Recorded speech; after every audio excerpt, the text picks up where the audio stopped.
बहुत समय पहले की बात है। एक कुएं में बहुत सारे मेंढक रहते थे। उनके राजा का नाम गंगादत्त था। गंगादत्त बहुत ही झगड़ालू स्वभाव का था। आसपास दो तीन और भी कुएं थे।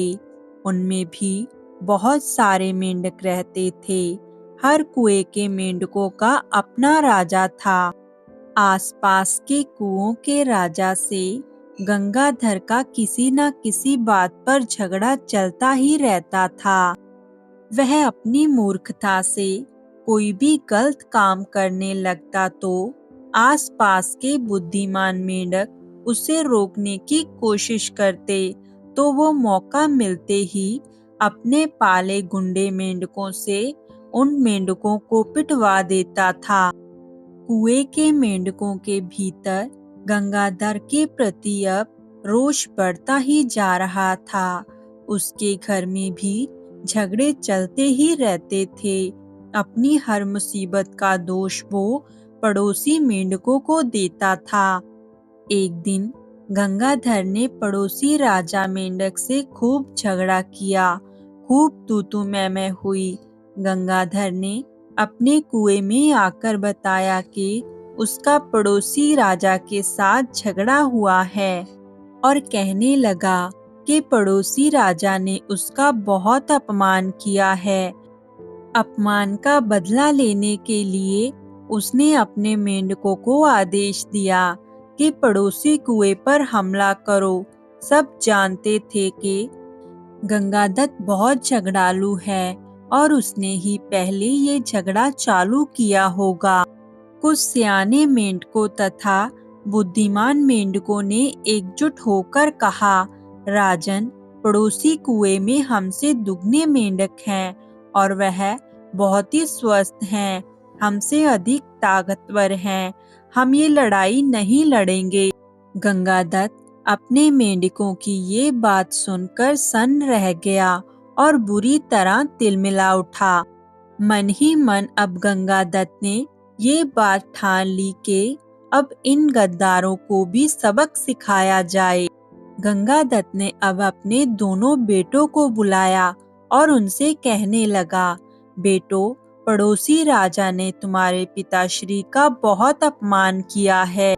तुम दोनों जाओ और पड़ोसी राजा के बेटों की ऐसी पिटाई करो कि वह पानी मांगने लग जाएं। पिताश्री की ये बात सुनकर गंगादत्त के बेटे एक दूसरे का मुंह देखने लगे। आखिरकार बड़े बेटे ने कहा, पिताश्री, आपने कभी भी हमें डराने की इजाजत नहीं दी। डराने से ही मेंढकों में बल आता है, हौसला आता है और जोश आता है। आप ही बताइए कि बिना हौसले और जोश के हम किसी की पिटाई कैसे कर पाएंगे। अब गंगाधर सबसे चिढ़ गया। एक दिन वह कुड़ता और बड़बड़ाता हुआ कुएं से बाहर निकला और इधर उधर घूमने लगा। उसे एक भयंकर नाग पास ही बने अपने एक बिल में घुसता हुआ नजर आया। उसकी आंखें चमकी। जब अपने ही दुश्मन बन गए हैं तो दुश्मन को अपना बना लेना चाहिए। ये सोचकर वह बिल के पास जाकर बोला, नागदेव को मेरा प्रणाम। नागदेव फुफकारा, अरे मेंढक, मैं तुम्हारा बैरी हूँ, तुम्हें खा जाता हूँ और तू ही मेरे बिल के आगे आकर मुझे आवाज दे रहा है। गंगाधर ठहराया, हे नाग, कभी कभी शत्रुओं से ज्यादा अपने दुख देने लगते हैं। मेरी अपनी जाति वाले मेंढकों और मेरे बेटों ने मेरा घोर अपमान किया है। उन्हें सबक सिखाने के लिए मुझे तुम जैसे शत्रु के पास सहायता मांगने के लिए आना पड़ा। नाग देवता, तुम अब मेरी दोस्ती स्वीकार करो और मजे करो। नाग ने अपना सिर बिल में से बाहर निकाला और बोला, मजे? मजे कैसे? गंगादत्त ने कहा, मैं तुम्हें इतने मेंढक खिलाऊंगा कि तुम मोटे हो जाओगे और मोटे होकर अजगर बन जाओगे। नाग ने शंका व्यक्त की और बोला, मैं तो पानी में नहीं जा सकता, फिर मैं मेंढक कैसे पकड़ूंगा। गंगादत्त ने ताली बजाई। नाग भाई, यही तो मेरी दोस्ती तुम्हारे काम आएगी। मैंने पड़ोसी राजाओं के कुओं पर नजर रखने के लिए अपने जासूस मेंढकों से सुरंगें खुदवा रखी हैं। हर कुएं तक उनका रास्ता जाता है। सुरंगें जहाँ मिलती हैं, वहाँ एक कक्ष है। तुम वहाँ रहना और जिस जिस मेंढक को खाने के लिए कहूँ, बस उसे खाते जाना। नाग गंगादत्त से दोस्ती करने के लिए तैयार हो गया, क्योंकि उसमें उसका ही लाभ था। एक मूर्ख बदले की भावना में अंधे होकर अपनों को ही दुश्मन के पेट के हवाले करने को तैयार हो गया था, तो दुश्मन इस बात का लाभ क्यों ना उठाए। नाग गंगादत्त के साथ सुरंग कक्ष में जाकर बैठ गया। गंगाधर ने पहले सारे पड़ोसी मेंढक राजाओं और उनकी प्रजाओं को खाने के लिए कहा। नाग कुछ ही हफ्तों में सारे दूसरे कुओं के मेंढकों को सुरंगों के रास्ते जा जाकर खा गया। जब सब समाप्त हो गया तो नाग गंगाधर से बोला, अब किसे खाऊं?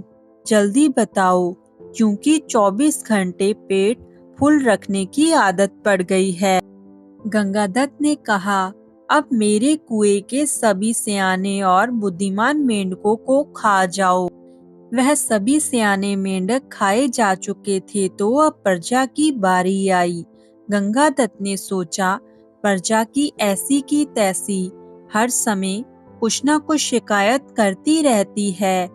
उनको खाने के बाद नाग ने खाना मांगा, तो गंगादत्त बोला, नाग मित्र, अब केवल मेरा कुनबा और मेरे मित्र ही बचे हैं। नाग ने अब अपना फन फैलाया और फुकारने लगा और मेंढक से कहने लगा, अब मैं कहीं नहीं जाऊंगा, अब तू मेरे खाने का इंतजाम कर वरना। गंगादत्त की बोलती बंद हो गई। उसने नाग को अपने मित्र खिलाए, फिर उसके बेटे नाग ने खा लिए।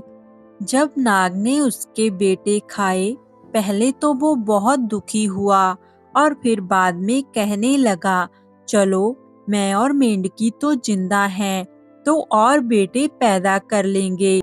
नाग ने फुंकारा मारते हुए फिर से खाना मांगा और कहने लगा, खाना कहाँ है? गंगादत्त ने डरकर मेंढकी की ओर इशारा किया। गंगादत्त ने स्वयं को समझाया कि चलो, बूढ़ी मेंढकी से छुटकारा मिला, नई जवान मेंढकी से विवाह कर लूंगा और अपना नया संसार बसाऊंगा। मेंढकी को खाने के बाद कुछ देर बाद नाग ने फिर से मुंह फाड़ा और बोला, खाना कहाँ है गंगादत्त? गंगादत्त ने हाथ जोड़े, अब तो केवल मैं ही बचा हूँ मित्र, और मैं तो तुम्हारा दोस्त हूँ। नाग बोला, तू कौन सा मेरा मामा लगता है, और उसे भी खा गया। इस कहानी से हमें ये सीख मिलती है कि अपनों से बदला लेने के लिए जो शत्रु का साथ देता है, उसका अंत निश्चित है।